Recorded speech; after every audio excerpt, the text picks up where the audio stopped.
جنگ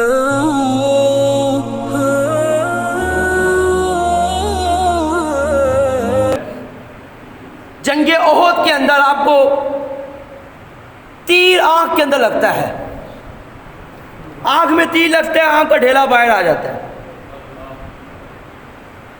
جنگ کے دوران صحابی رسول حضرت ابو قتادہ رضی اللہ تعالی عنہ آنکھ کا ڈھیلا ہاتھ میں لے کر در رسول پہ حاضر ہوتے ہیں۔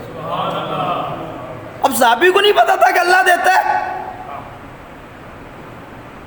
وہ جی اللہ سے مانگنا چاہیے، کسی اور سے مانگنا شرک ہے، نبی علیہ السلام کو مشکل کشا کہنا شرک ہے، تو لگا صحابی پہ فتویٰ۔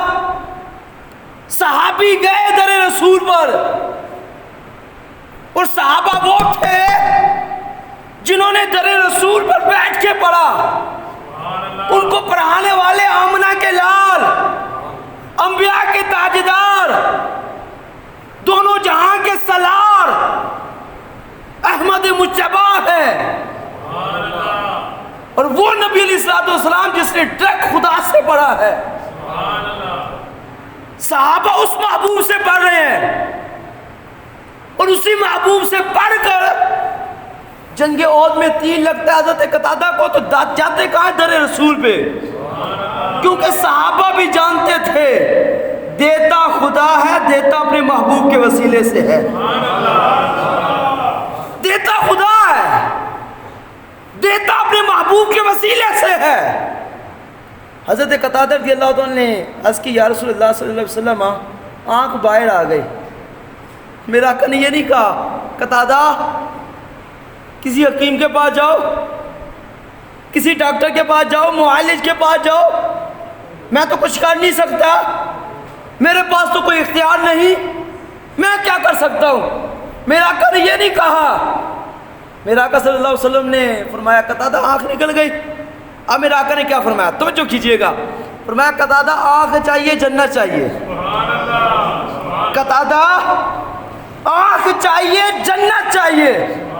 حضرت قتادہ تو گئے تھے آنکھ ٹھیک کرانے، اور میرا آقا فرماتے ہیں قتادہ آنکھ چاہیے یا جنت چاہیے۔ آگے صحابی رسول تھے نا،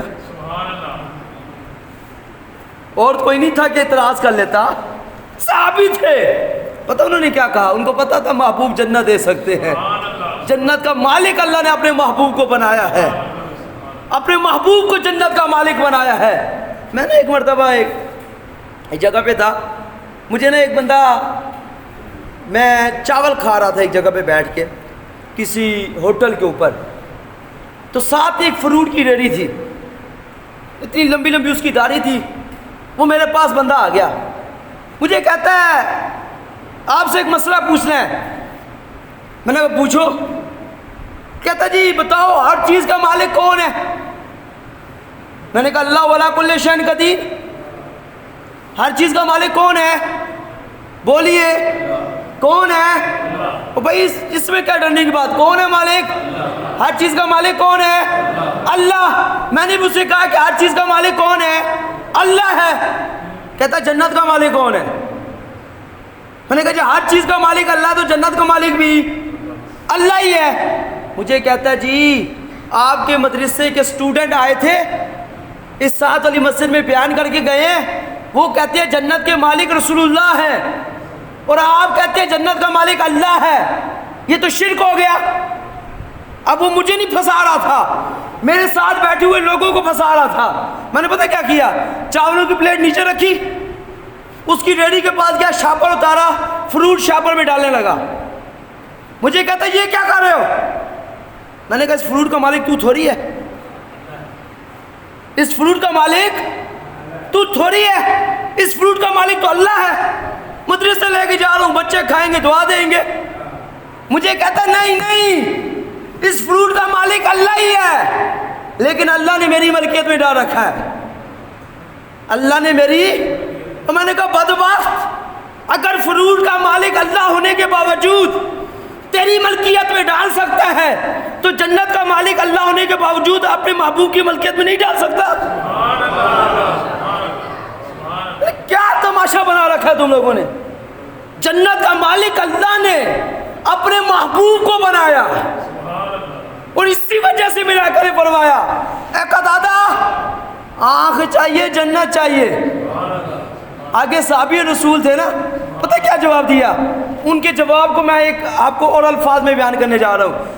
آج صحابی رسول نے جواب دیا یا رسول اللہ صلی اللہ تعالی علیہ وسلم آنکھ میں نے مانگی میرے مانگنے پر دے دیجئے, جنت آپ نے فرمائی اپنے فرمانے پر دے دیجئے. دونوں سے نہ نہیں ہے, دونوں سے نہ نہیں. آقا آنکھ میں نے مانگی ہے میرے مانگنے پر آنکھ عطا فرما دیجئے, جنت آپ نے فرمائی اپنے فرمانے پر دے دیجئے. ماتے میرے آقا نے لوہا پہ دہن لگایا, لوہا پہ دہن لگا کے آنکھ کا ڈھیلا اندر رکھا. حضرت ابو قتادہ فرماتے ہیں خدا کی قسم ایسے لگتا تھا جیسے آنکھ کبھی نکلی نہیں.